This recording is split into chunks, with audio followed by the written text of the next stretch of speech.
Hi, this is Kim Reads Urantia.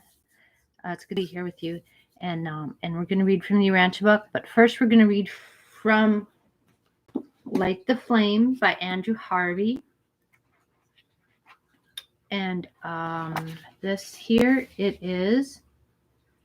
Oh, it's November 10th, and this reading here is from Martin Luther, and of course, Martin Luther. Father of the Reformation, lived from 1483 to 1546 in Germany. And here's what he says. Father of the Reformation. Did I say revolution? Reformation. I don't know what I said. Okay. Should my body perish for the mission you have entrusted to me? Should it fall to the ground and be trampled to fragments? May your word and spirit be enough for me. All the worst horrors happen only to the body.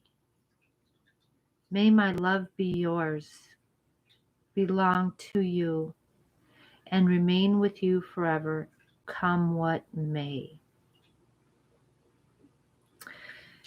Right, because they can only hurt my body. This is where we get a little bit of that mortification of the flesh stuff, that those flagellants, those people that will whip themselves like this, and that's not good. But what they're saying by doing that is that my body is nothing to me, but my body doesn't matter, so here. But that's kind of like punishing myself before you punish me, before someone else punishes me. And that's not helpful. I mean, the body is a vehicle, it's a tool, it's a temple, it's something I care for. Yeah, it's has a limited use, but that doesn't mean that we should treat it poorly. If you have a valuable tool or a valuable vehicle, is something, your vehicle, you treat it well, you treat it with care, and you want to get prolonged use of it. It doesn't mean that when it's over, because nothing lasts forever. If you have this beautiful Mercedes convertible, you know what I mean, and you just love driving it, stuff, okay, so you're going to take care of it, but that doesn't mean you're going to die when it dies, when it's over. There's always something new. So, but we have this consciousness that I'm not my body, I'm more than my body. I use my body. My body is mine. It's my instrument. Okay? So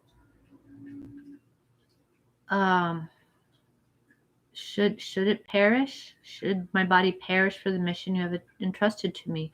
Well, then that's the fate of my body.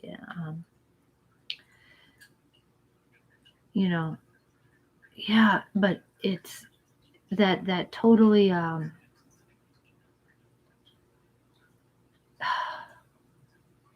there can be such agony associated with the body, but we don't do it to ourselves.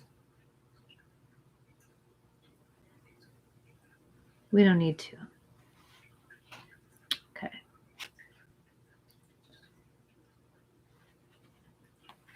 It's it's easy to say that I'm not my body when I've never suffered through cancer treatment or starvation,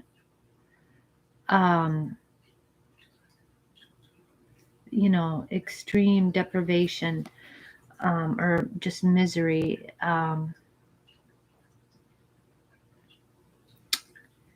Yeah, in those cases, it's hard. It's different. We are grateful. We who have the bodies that function well, be grateful for that. Treat your body well. Treat your body well. And your body will serve you. But you are not your body. Okay?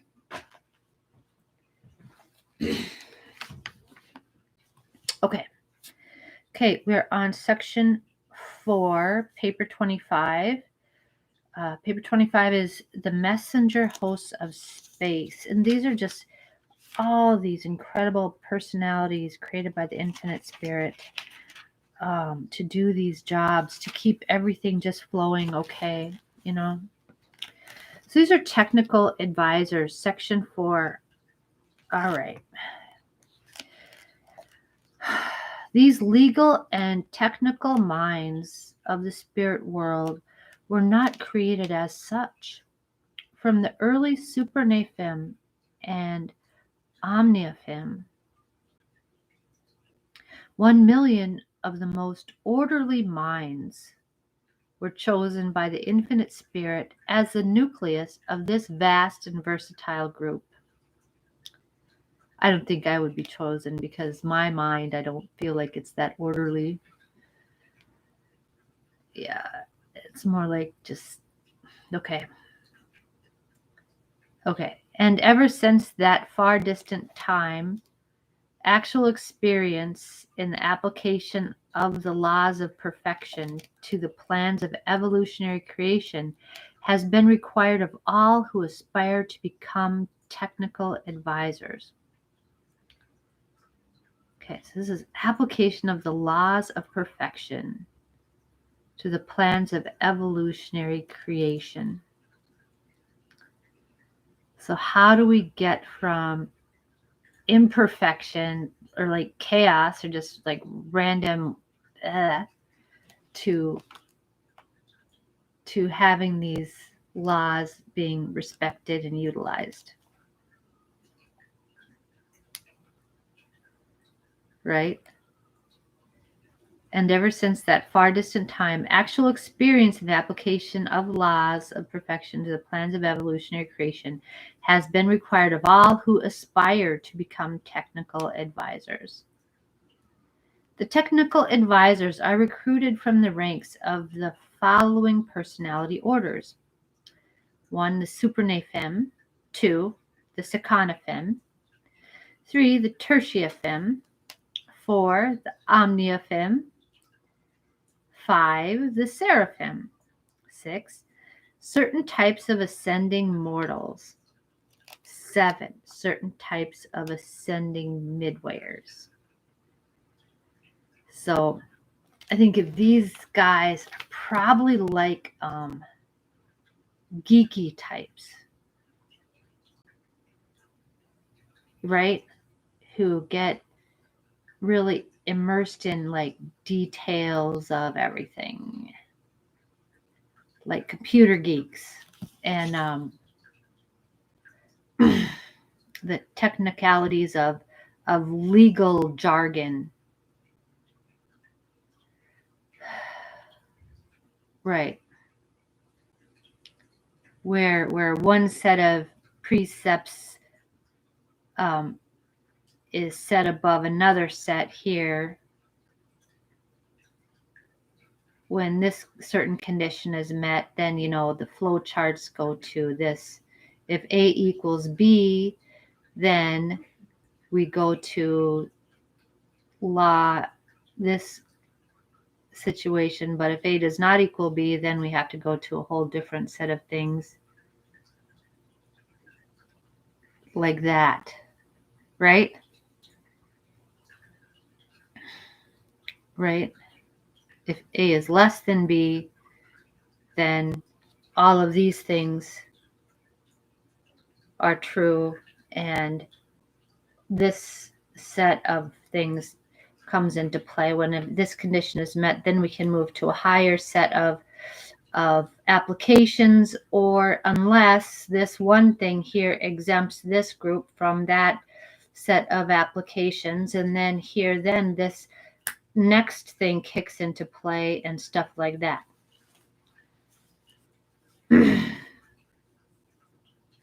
Yeah. Okay. All right. Anyway, let's keep going on this. At the present time, not counting the mortals and midwayers who are all of transient attachment, the number of technical advisors registered on Uversa and operating in Orvanton is slightly in excess of 61 trillion. I suppose that's a lot. They're making new ones to go out and try to organize more chaos into more coherent, logical kind of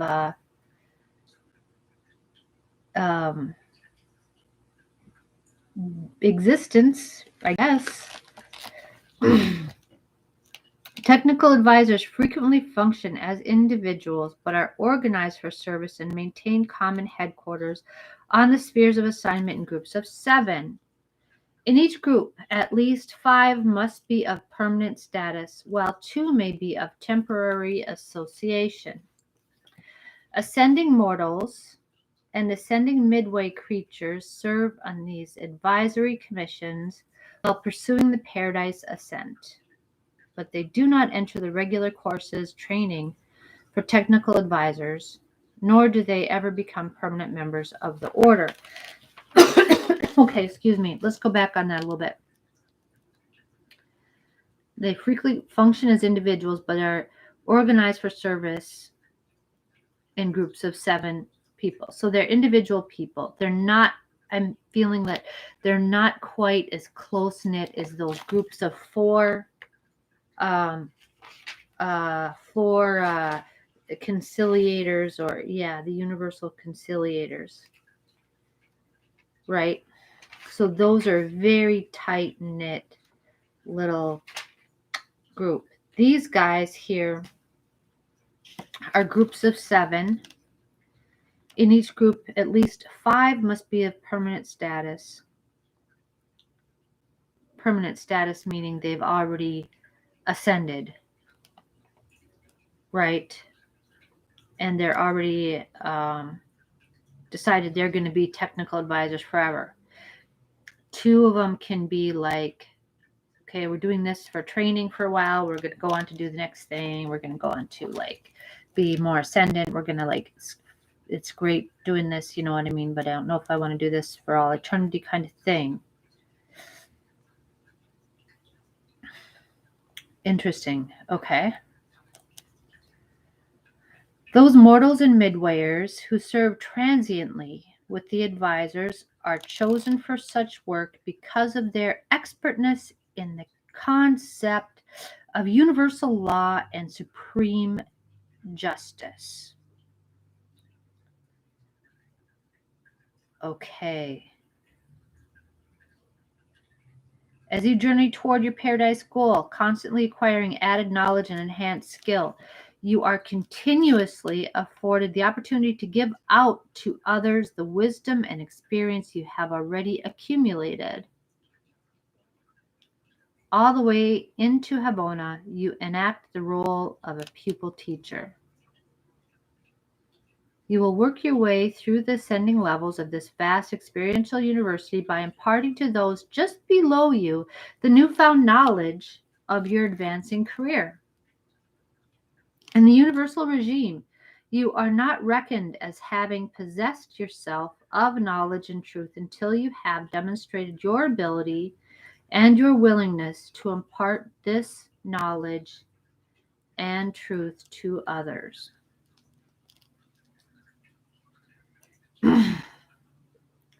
After long training and actual experience, any of the ministering spirits above the status of cherubim are permitted to receive permanent appointment as technical advisors.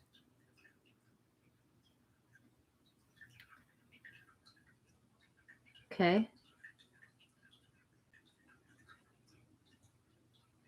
Oh, you know what? I want to go back to the other. I'm sorry. I'm going back to the other paragraph 12 here.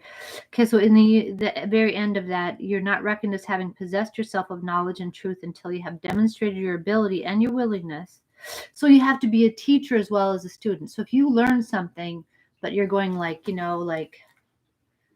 I'm going to use this knowledge. I'm not going to tell anybody, because having a bit of knowledge can be an asset. If I know something that you don't know, I can use that to profit only myself and to screw you over. You know what I mean? Or to like screw the system and just like, I'm going to get myself something here. But you have to be willing to share that knowledge freely. The service motive above the profit motive, see.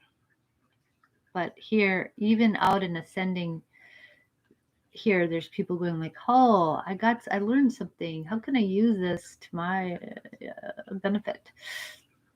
But no, that's not the way. You have to be able to disseminate that knowledge, share the knowledge. Then that's what's going to lead to your successful ascension.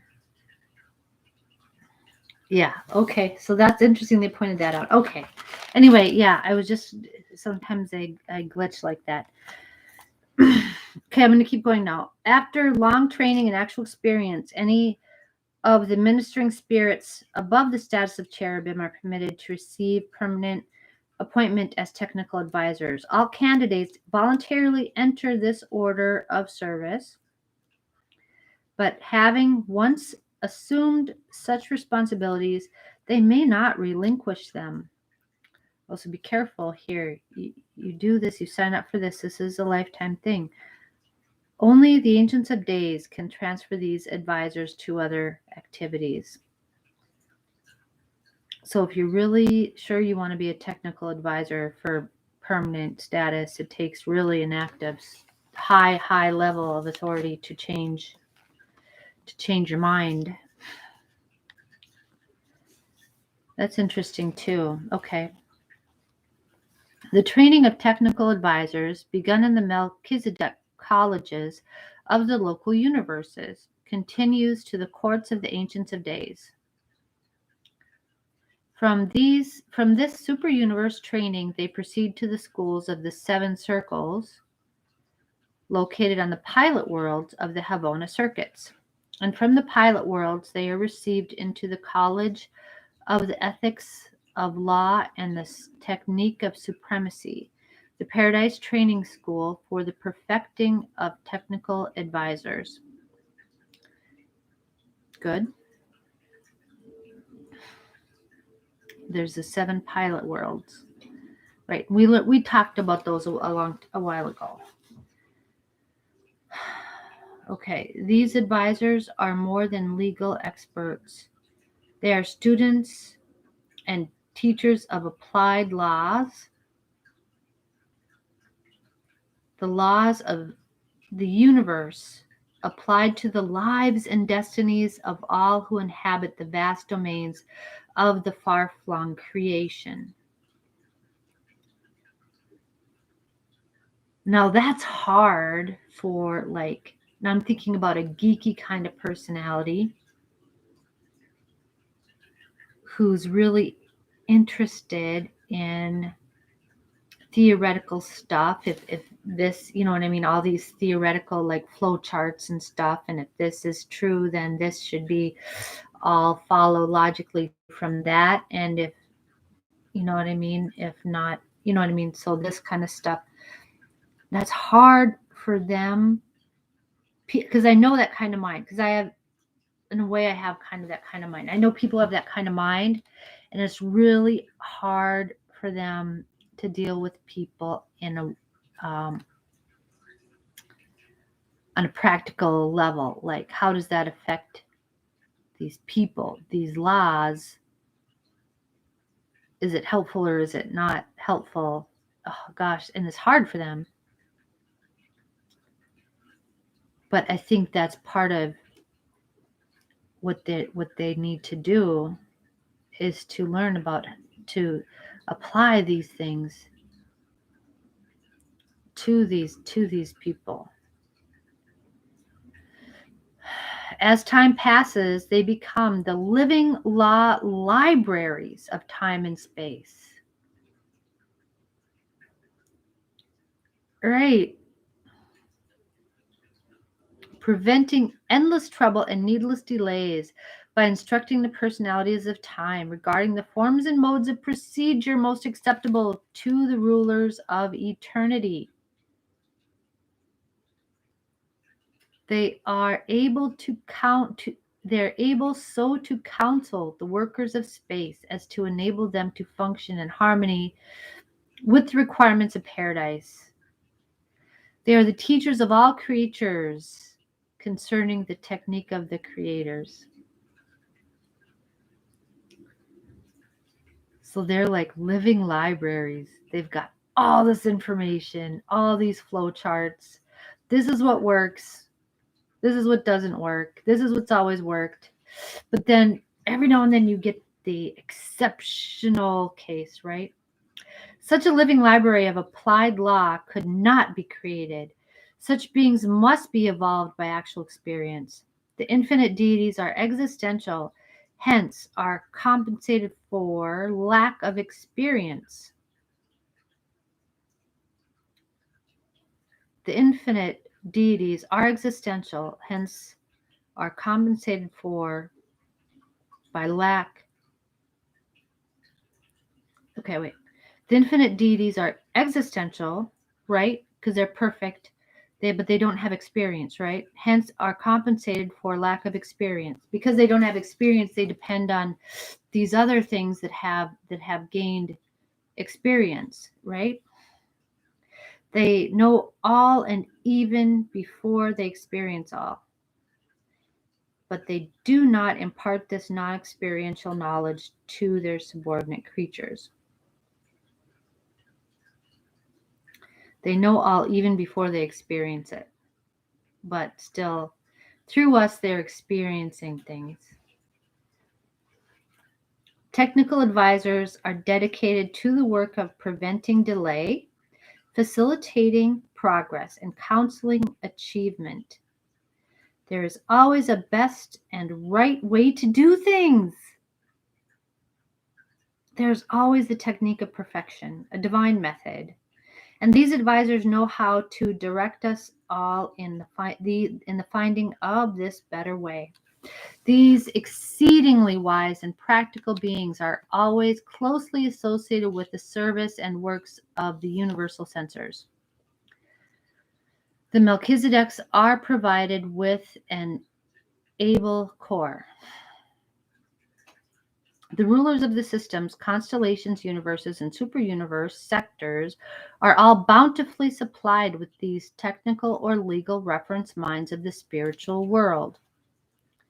A special group act as law counselors to the life carriers, advising these sons concerning the extent of permissible departure from the established order of life propagation, and otherwise instructing them respecting their prerogatives and latitudes of function.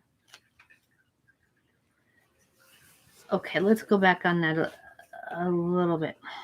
Okay, so they're associated with the universal censors, because as universal censors make decisions about,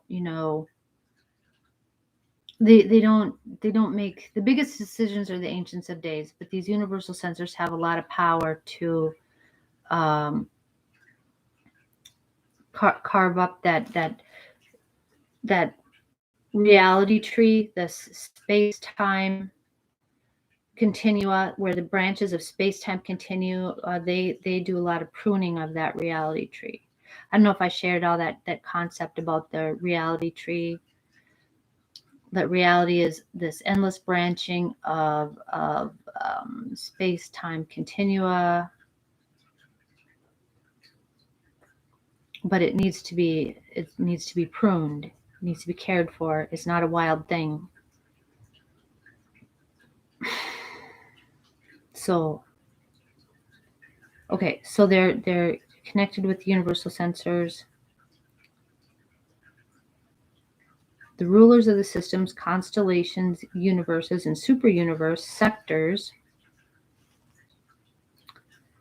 Okay, so they've got these are the ones that advise them on how about to go about their jobs, right? So they even act as counselors to the life carriers.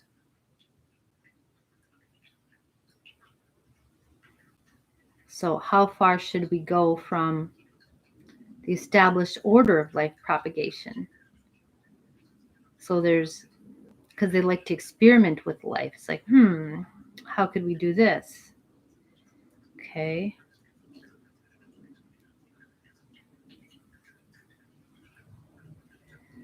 Okay. They are the advisors of all classes of beings regarding the proper usages and techniques of all spirit world transactions, but they do not directly and personally deal with the material creatures of the realms. So these are like libraries of like what's going to work, what hasn't been tried yet. You know, what do you think you should try to do here? So we're going to do research on all this and consult these living libraries, right? Besides counseling regarding legal usages, technical advisors are equally devoted to the efficient interpretation of all laws concerning creature beings, physical, mental, and spiritual. They are available to the universal conciliators and to all others who desire to know the truth of law. In other words, to know how the supremacy of deity may be depended upon to react in a given situation, having factors of an established physical, mental, and spiritual order. They even essay to elucidate the technique of the ultimate. The ultimate, of course, is like the champion idea, the best idea, the best way, like the best way of doing things. So that's the technique of the ultimate. Yeah, they are available to the universal conciliators and to all others who desire to know the truth of law, to know how the supremacy of deity may be depended upon to act in a given situation. So how because the supremacy of deity is going to use the best way to affect the best outcome, right? And to have the best experience, the best lesson. Because if the lesson's too harsh, then that puts fear in us to try something. If it's not harsh enough, and then we didn't really learn much of anything, we just got a slap on the wrist, right? You know what I mean? Okay, so we need to have the right balance there. Okay. Yep. So they're trying to find the best way. That's the technique of the ultimate, is the best idea or concept of what we are and how to go forward and use that. Use those parts of our being that are the best things to use, the best tools in our toolbox. Okay, technical advisors are selected and tested beings. I have never known one of them to go astray. Dang. We have no records on Uversa of there ever having been adjudged in contempt of the divine laws, so they so effectively interpret and so eloquently expound. There is no known limit to the domain of their service. Neither has any been placed upon their progress.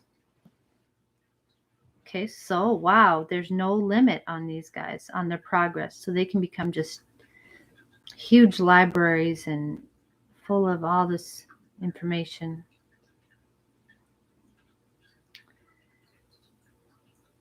They continue as advisors even to the portals of paradise. The whole universe of law and experience is open to them. Well, that's marvelous. Okay, we're very grateful for the technical advisors. That's wonderful. Okay, next we'll do custodians of records. Exciting, exciting. Okay. All right, very good. Have a very good day. Love you very much. Bye.